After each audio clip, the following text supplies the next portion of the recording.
The fuel gauge was flirting with empty when I pulled into a truck stop just outside Springfield, Missouri.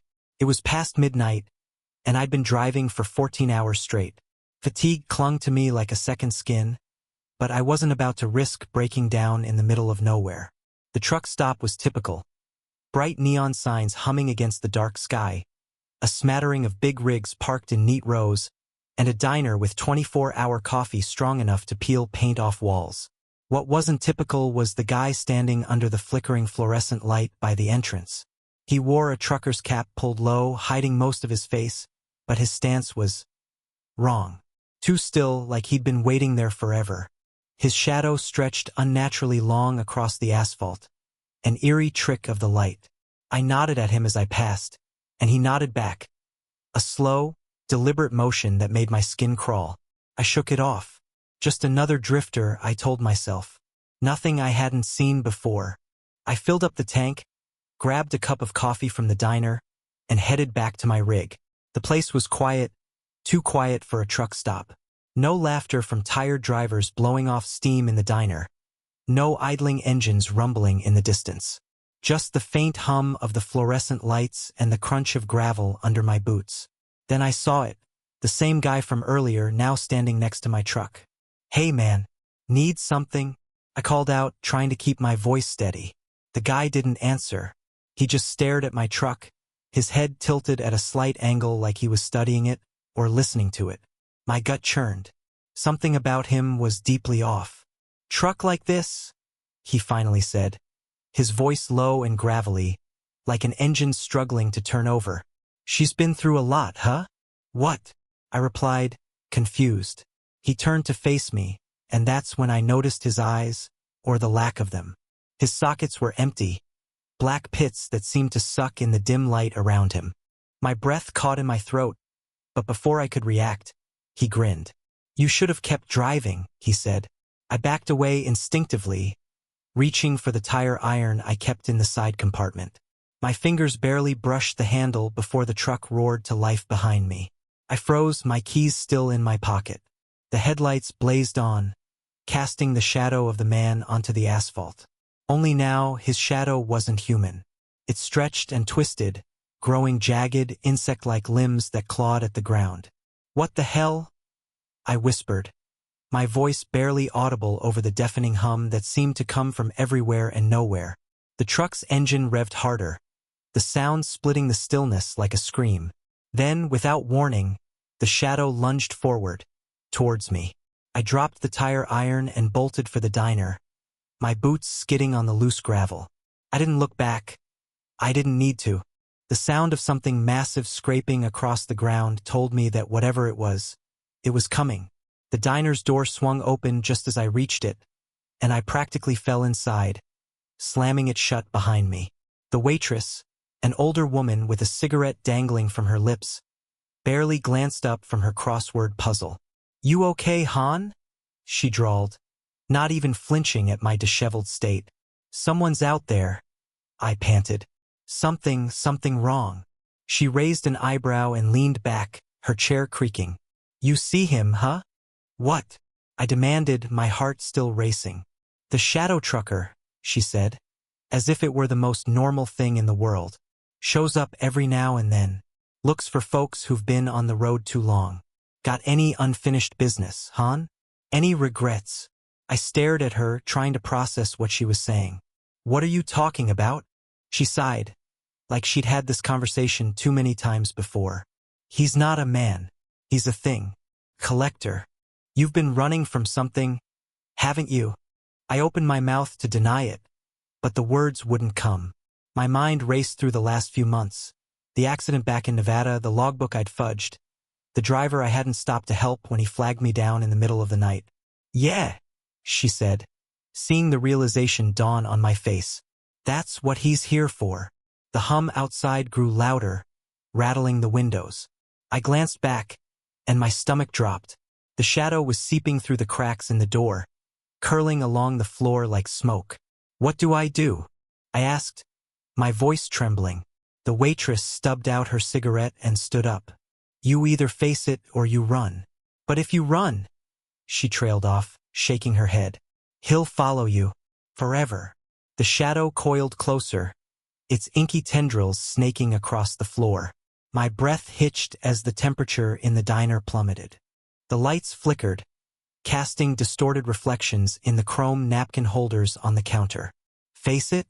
How the hell do I face that? I hissed, backing away from the door. The waitress lit another cigarette, her hand unnervingly steady. You tell it the truth. What you've done. Why you've been running. I don't even know what it is, I shouted, my voice cracking. You don't need to, she said. But it knows you. The hum became deafening. The shadow stretched upward, forming a towering shape that loomed just outside the diner's glass front. I could see hints of something inside it, impossibly long limbs, a featureless face that seemed to shift and ripple like oil on water. I stumbled backward, bumping into the counter. There has to be another way. The waitress blew out a long stream of smoke, her eyes cold. There isn't. The glass shattered. The shadow poured in, spilling across the floor like a flood. The hum turned into a guttural growl that reverberated through my chest. My instincts screamed at me to run, but my legs felt like they were anchored in place. The shadow loomed over me, and for a moment, I swore I saw faces within it. Twisted, agonized expressions, their mouths moving silently in a chorus of despair. What do you want from me? I screamed. The growl shifted, becoming something almost intelligible, like a dozen voices speaking at once. Confess. I fell to my knees, the weight of the shadow pressing down on me. Memories I'd buried deep clawed their way to the surface. The driver in Nevada, he'd been waving me down, desperate, but I'd been too tired, too focused on my own deadlines to stop. I told myself he'd be fine, that someone else would help him. But I knew better. I'd seen the wreckage on the news the next day. A jackknifed rig, a fireball on the highway. No survivors. I'm sorry, I whispered, the words tearing out of me. I should have stopped. I should have helped him. The growling quieted, and the diner fell deathly still. For a moment, I thought it was over. Then the shadow shifted, coiling tighter around me. More. I felt the waitress's eyes on me, hard and unforgiving. There's nothing else, I choked out. That's all of it. The shadow surged forward, and I felt its cold touch on my chest, squeezing the air from my lungs. Images flashed through my mind, moments I'd buried even deeper. The near miss I didn't report, the falsified safety check, the shortcuts I'd taken to shave time off my hauls. My voice cracked. I've put people in danger. I cut corners. I didn't care who got hurt as long as I made my deadlines. The shadow froze, its form quivering. And then it receded. Slowly, the darkness pulled back, retreating like a tide until it was gone. The diner was silent, the hum replaced by the faint buzz of the fluorescent lights. I was left kneeling on the floor, gasping for air, my body trembling. The waitress crushed her cigarette in the ashtray and walked over to me. She looked down, her expression unreadable. Well, she said, looks like you lived. What was that thing? I rasped, still struggling to breathe. She leaned down, her face inches from mine. A reminder, she said, her voice low. Some roads don't let you keep running forever. I stumbled back to my rig hours later, the sky beginning to lighten with the first hints of dawn. The truck was silent, the engine cold. When I climbed into the cab, I found something on the seat. A trucker's cap, the same one the man at the entrance had been wearing. I left it there. I didn't stop driving until I was out of Missouri. Sometimes, on long, lonely stretches of highway, I still hear that hum. I don't stop anymore. I don't cut corners. And I sure as hell don't ignore someone waving me down. Because I know that if I do, he'll be back. It's been 3 years since that night at the truck stop, but the memories cling to me like a shadow I can't shake. Every time I climb into my rig, I check the mirrors. More out of habit than necessity, though I swear I've seen flickers of movement that shouldn't be there. My life's different now. I log every mile, every repair. I don't cheat hours or skip inspections. I've even started pulling over for stranded drivers, no matter how inconvenient it is. Most of the time, it's nothing, an overheated radiator or a flat tire. But every now and then, I meet someone who reminds me of myself, tired and fraying at the edges, running from something they can't escape. I tell them to take it slow, to face whatever's eating at them before it's too late. I don't tell them why. Last month, I was hauling a load through New Mexico, a long stretch of highway that seemed to stretch into eternity. The sun had dipped below the horizon, painting the sky in deep shades of purple and orange. I'd planned to stop at a rest area, but something about the road kept pulling me forward. The first hum hit me around midnight. It was faint, barely noticeable over the rumble of the engine, but it sent an ice-cold shiver down my spine.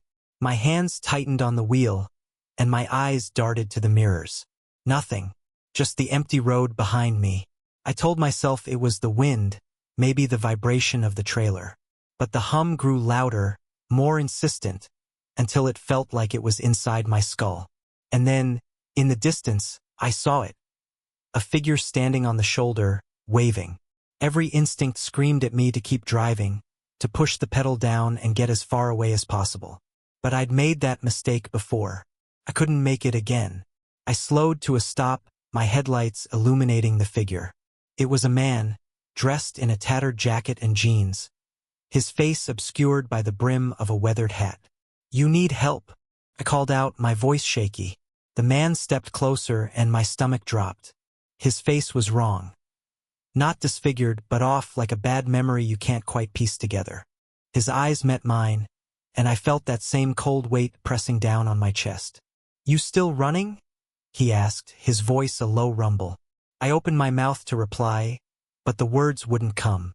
The headlights flickered, and for a split second, the figure wasn't a man anymore. It was the shadow, stretching impossibly tall, its limbs jagged and unnatural. And then it was gone, replaced by the man again, his expression unreadable. "I'm not running," I managed to say, though my voice was barely above a whisper. "Not anymore." He nodded, a slow, deliberate motion. "Good," he said. "Then you've learned." Without another word, he turned and walked into the darkness. The hum faded, leaving behind an oppressive silence. I didn't sleep that night. Hell, I didn't stop until I reached the next state line. But I wasn't afraid, not like I used to be. That thing, whatever it is, wasn't a threat anymore. It was a warning, a reminder that the road is unforgiving, but it can also be a teacher. Sometimes, late at night, I still hear the hum. It's quieter now, more like a whisper than a roar.